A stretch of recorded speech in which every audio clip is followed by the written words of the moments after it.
வெயிட்டான கம்மல் போட்ட உடனேயே காதில் இருக்கக்கூடிய ஓட்டைகள் கிழிஞ்சு தொங்குறது எல்லாருக்குமே நடக்கிற ஒன்று தாங்க.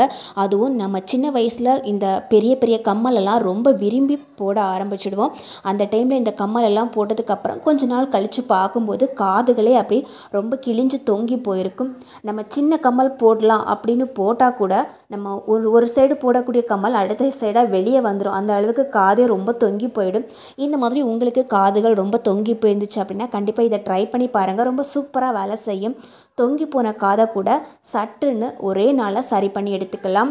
இப்போ நம்ம எடுத்து வச்சுக்கக்கூடியது பார்த்திங்கன்னா லெகின்ஸ் தான். நம்ம லெகின்ஸ் யூஸ் பண்ணோம் அப்படின்னா இந்த மாதிரி பழைய லெகின்ஸ் இருந்தால் அதை எடுத்துக்கோங்க. இந்த லெகின்ஸை கொஞ்சம் கூட மடிப்புகள் இல்லாத மாதிரி இந்த மாதிரி மடித்து எடுத்துக்கலாம். லெகின்ஸுக்கு கால் இருக்கும் இல்லைங்களா, அந்த பகுதியை ஒரே மாதிரி எடுத்து வச்சுட்டு நான் கத்திரிக்கோல் வச்சு கட் பண்ணி எடுத்துருக்கிறேன். மேல் பகுதியை மட்டும் இந்த மாதிரி மடித்து எடுத்துருக்கிறேன். பாருங்கள், முக்கால்வாசி கட் பண்ணி எடுத்துட்டேன். இப்போ நம்ம வீட்டில் இருக்கக்கூடிய ஒரு பழைய துணி ஒன்று எடுத்துக்கலாம். இந்த துணியில் இருக்கக்கூடிய இடுப்பு பகுதியை மட்டும் நம்ம கட் பண்ணி எடுத்துக்கலாம். எலாஸ்டிக் இருக்கக்கூடிய துணியாக பார்த்து எடுத்துக்கோங்க. அதுவும் பழைய துணியாக பார்த்து எடுத்துக்கோங்க. இப்போ உள்ளே நம்ம கட் பண்ணி பார்க்கும்போது பார்த்திங்கன்னா கொஞ்சம் நல்ல பெருசாக இருக்கக்கூடிய எலாஸ்டிக் இருக்கும். அந்த எலாஸ்டிக் மட்டும் நான் உருவி வெளியே எடுத்துட்டேன். உங்கள்கிட்ட பழைய துணி இல்லை அப்படின்னா கடையில் எலாஸ்டிக் வாங்க கிடைக்கும். அந்த எலாஸ்டிக் கூட நீங்கள் வாங்கி யூஸ் பண்ணிக்கலாம். இப்போ நம்ம கட் பண்ணி வச்சுக்கக்கூடிய இந்த லெகின்ஸ் இருக்கு இல்லைங்களா, அந்த லெகின்ஸில் இடுப்பு பகுதியில் உள்ளே மட்டும் இந்த மாதிரி வச்சு விட்டுக்கலாங்க. உள் பகுதியில் இடுப்பு பகுதியில் இந்த மாதிரி வச்சு விட்டுக்கலாம். நல்ல பட்டையாக இருக்கக்கூடிய எலாஸ்டிக் பார்த்து யூஸ் பண்ணிக்கணும். இப்போ நம்ம இந்த இடத்துல கைநூல் போட்டு விட்டுடலாம். எந்த அளவுக்கு எலாஸ்டிக் நீளமாக இருக்கோ அந்த அளவுக்கு வச்சு இந்த மாதிரி தைச்சி விட்டுடலாம். ஃபுல்லாக நான் கைநூல் வச்சு தான் தைச்சி விட்டுட்டேன். நம்ம மெஷின் யூஸ் பண்ணி கூட தைச்சி விட்டுக்கலாங்க. 2 முறை தையல் போட்டால் மட்டும்தான் இது சரியாக நிற்கும். இப்போ இந்த எலாஸ்டிக்கை ஃபுல்லாக இடுப்பில் தைச்சி விட்டாச்சு. இப்போ நமக்கு தேவைப்படுறது பார்த்திங்கன்னா இன்னொரு எலாஸ்டிக். இதுவும் கொஞ்சம் பட்டையாக இருக்கக்கூடிய எலாஸ்டிக்கோ அல்லது கொஞ்சம் மெலிசாக இருக்கக்கூடிய எலாஸ்டிக் கூட நம்ம யூஸ் பண்ணலாம். நான் எடுத்துருக்கக்கூடிய 2 எலாஸ்டிக்குமே பார்த்திங்கன்னா பழைய துணிகள்லேருந்து எடுத்துருக்கக்கூடிய தான். நாம் எடுத்துகிட்டு வந்திருக்கக்கூடிய இந்த 2 எலாஸ்டிக்கையும் ஒரேடியாக நெருக்கி தைச்சி எடுக்காமல் கொஞ்சம் இடம் விட்டு தைச்சி எடுக்கணும். பாருங்கள், நான் முதல்ல தைச்சிருக்கக்கூடிய எலாஸ்டிக் இடுப்பு பகுதியில் இருக்குது. 2வது தைச்சிருக்கக்கூடிய அந்த எலாஸ்டிக் பார்த்திங்கன்னா கொஞ்சம் இடம் விட்டு தைச்சிருக்கிறேன். கொஞ்சம் கீழே தைச்சி வச்சுருக்கிறேன். இந்த அளவுக்கு ஸ்பேஸ் விட்டு நம்ம தைச்சி எடுத்துக்கலாம். நம்ம பார்த்திங்கன்னா நார்மலாக சாரீஸ் எல்லாம் கட்டும்போது பார்த்திங்கன்னா வயிறு ரொம்ப தொப்பையாக இருந்துச்சு அப்படின்னா அப்படியே தெரியும். தொந்தி இருக்கிறது அப்படியே தெரியும் நமக்கு. நாம் இதை பார்த்திங்கன்னா நம்ம சாரீ கட்டும்போது நம்ம இன்ஸ்கர்ட்டுக்குள்ளே இதை போட்டு விட்டோம் அப்படின்னா நமக்கு தொப்பை இருக்கிறத தெரியாது. வயிறு நல்லா அமுங்கிடும். இதை ஒரு ஷேப் வியர் அப்படின்னு கூட சொல்லலாங்க.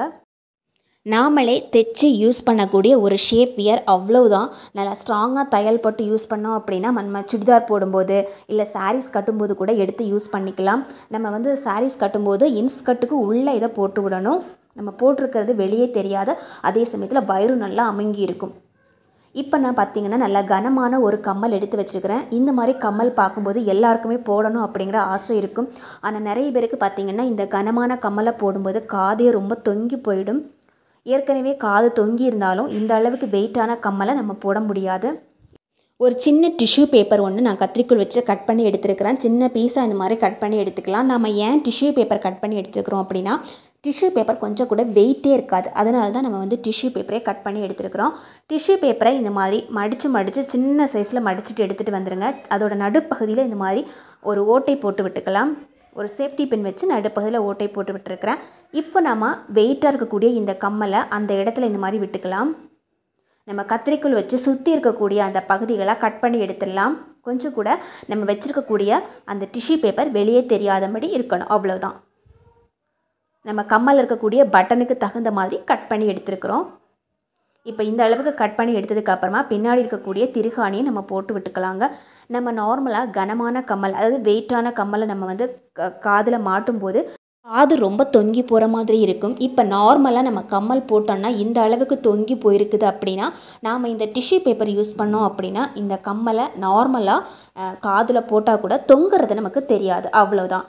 இப்போது நம்ம போடும்போது பார்த்திங்கன்னா பின் சைடில் அந்த டிஷ்யூ பேப்பரை வச்சுட்டு நம்ம திருகாணி போட்டுவிட வேண்டியதுதான். இது நமக்கு எப்பப்போ தேவைப்படுதோ அந்த டைமில் நம்ம இதை செஞ்சுக்கலாம். நமக்கு கிழிஞ்சிருக்கக்கூடிய காதுகளை பெர்மனண்ட்டாகவே, அதாவது நிரந்தரமாகவே நம்ம க்ளோஸ் பண்ணணும் அப்படின்னு நினைக்கிறோன்னா இந்த டிப்ஸை மட்டும் ட்ரை பண்ணி பாருங்கள். காதில் இருக்கக்கூடிய எக்ஸ்ட்ரா இருக்கக்கூடிய அந்த ஓட்டைகளெல்லாம் சீக்கிரமாக அடைஞ்சு போயிடும். இப்போ நம்ம எடுத்துக்கக்கூடியது பார்த்திங்கன்னா கேஸ்டர் ஆயில். கேஸ்டர் ஆயிலில் அதிகமான ப்ரோட்டீன் இருக்குது, அதனால தான் நம்ம வந்து கேஸ்டர் ஆயிலே எடுத்துருக்குறோம். கூடவே நம்ம சேர்த்துக்கக்கூடியது பார்த்திங்கன்னா பேக்கிங் சோடா, நம்ம ஆப்பத்துக்கு போடக்கூடிய பேக்கிங் சோடா. அதில் ஒரே ஒரு பிஞ்சுக்கு எடுத்துக்கிறேன். இதில் போட்டுட்டு நல்லா இந்த மாதிரி கை வச்சு இந்த மாதிரி மிக்ஸ் பண்ணி எடுத்துக்கலாம். நம்ம இந்த மாதிரி கை வச்சு மிக்ஸ் பண்ண என்ன ஆகும்னா இதுவே வந்து ஒரு க்ரீமி பதத்துக்கு வந்துடும் பாருங்கள். இந்த மாதிரி வரும் பாருங்கள், நல்ல வெள்ளையாக ஒரு க்ரீம் மாதிரியே இருக்கும் பார்க்குறதுக்கு. கையில் எடுத்து பார்க்கும்போது காதுகளில் இருக்கக்கூடிய ஓட்டைகளை நிரந்தரமாக அடைக்கணும் அப்படின்னா நாம் இந்த க்ரீமை நம்ம யூஸ் பண்ணிக்கலாம்.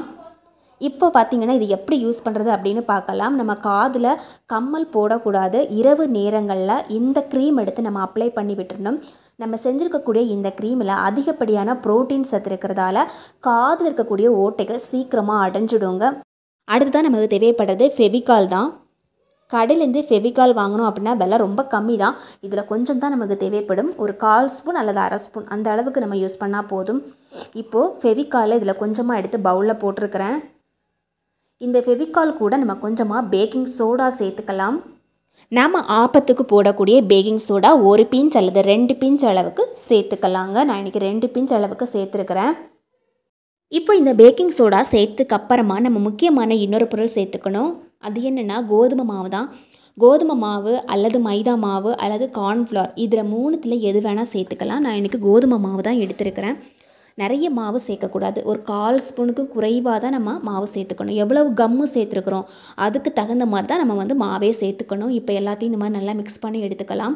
நம்ம சேர்த்துக்கக்கூடிய கம்முக்கு தகுந்த மாதிரி இருக்கணும். கொஞ்சம் கெட்டியாக இருந்துச்சு அப்படின்னா நீங்கள் இன்னும் கொஞ்சம் கம்மு ஊற்றி பிசைஞ்சு எடுத்துக்கணும். இதில் தண்ணி எதுவும் சேர்க்கக்கூடாது. இப்போ இந்த அளவுக்கு நல்ல திக்காக வந்திருக்கு பாருங்கள். இந்த அளவுக்கு நல்ல கெட்டியாக இருக்கணும். நம்முடைய காதுகளை நிரந்தரமாக அடைக்கிறதுக்கு இது ரொம்ப ரொம்ப யூஸ்ஃபுல்லாக இருக்கும். நல்லா சூப்பராக வேலை செய்யும். சீக்கிரமாக நம்முடைய காதுகளை நிரந்தரமாக அடைச்சிடும். அதுவும் எக்ஸ்ட்ரா இருக்க ஓட்டைகளை மட்டும் நம்ம அடைச்சா போதும் அப்படின்னு நினச்சோம் அப்படின்னா கண்டிப்பாக நம்ம வந்து இதை யூஸ் பண்ணிக்கலாம். இதுக்காக பார்த்திங்கன்னா நம்ம வந்து 2 துணிகள் யூஸ் பண்ணணும். காட்டன் துணிகளாக பார்த்து யூஸ் பண்ணிக்கலாம். சின்ன பீஸ் காட்டன் துணியாக பார்த்து கட் பண்ணி எடுத்துக்கோங்க. இப்போ நம்ம செஞ்சு வச்சுருக்கக்கூடிய இதுலேருந்து கொஞ்சமாக அந்த துணியில் எடுத்து வச்சுக்கலாம் பாருங்கள். கொஞ்சம் தான் எடுத்து வச்சுக்கணும். இதுவும் 2 காதுகளுமே ஏற்கனவே வந்து கிழிஞ்சு தொங்கியிருக்கு அப்படின்னா 2 துணிகள் நம்ம வந்து யூஸ் பண்ணிக்கணும். இந்த துணியில் இருக்கக்கூடிய எக்ஸ்ட்ரா வந்து நான் வந்து கட் பண்ணி எடுத்துக்கிறேன். ரொம்ப பெருசாக இருந்துச்சு அப்படின்னா நம்மளால் வைக்க முடியாது. அதனால் சின்ன பீஸாக பார்த்து கட் பண்ணி எடுத்துக்கிறேன். இப்போ வந்து நான் வந்து இன்னொரு பீஸில் இந்த மாதிரி வச்சு காமிக்கிறேன் பாருங்கள். இதே மாதிரி 2 பீஸ் வந்து நம்ம செஞ்சு எடுத்துக்கிறோம். ஒரு காதில் மட்டும் வச்சா போதும் அப்படின்னா ஒன்று மட்டும் செஞ்சு எடுத்துக்கோங்க. இப்போது நம்ம முதலே செஞ்ச க்ரீமை பார்த்திங்கன்னா நைட்டு இரவு நேரத்தில் நம்ம அப்ளை பண்ணி விட்டுக்கிறோம். அதை அப்ளை பண்ணிவிட்டு கொஞ்சம் நேரம் கழிச்சதுக்கப்புறமா நாம் இப்போ செஞ்சோம் இல்லைங்களா, இதை அப்படியே இந்த மாதிரி காதில் ஒட்டி வைக்கணும். காதில் இருக்கக்கூடிய ஓட்டைகள் முழுசாக அடையாமல் இருக்கணும். அப்படிங்கிறதுக்காக இந்த துணியை காதில் நல்லா அப்பி விட்டதுக்கப்புறமா சின்னதாக ஒரு மொட்டு கம்மலோ அல்லது சின்ன ஒரு முள்ளோ எடுத்து காதில் வைக்கணும். அப்போ தான் முழுசாக அடையாமல் இருக்கும். நமக்கு கம்மல் போடுறதுக்கு ஈஸியாக இருக்கும். அவ்வளோதான். இல்லை முழுசாகவே உங்களுக்கு அடைக்கணும் அப்படின்னா இது முழு பேஸ்ட்டையும் எடுத்து காதில் இந்த மாதிரி ஒட்டி வச்சிட்டோம் அப்படின்னா காதில் இருக்கக்கூடிய ஓட்டைகள் சீக்கிரமாகவே அடைஞ்சு போயிடும். அதுக்கப்புறமா நம்ம இந்த மாதிரி காது குத்தி போட்டுக்கலாம். வீடியோ பிடிச்சா லைக் பண்ணி ஷேர் பண்ணுங்கள்.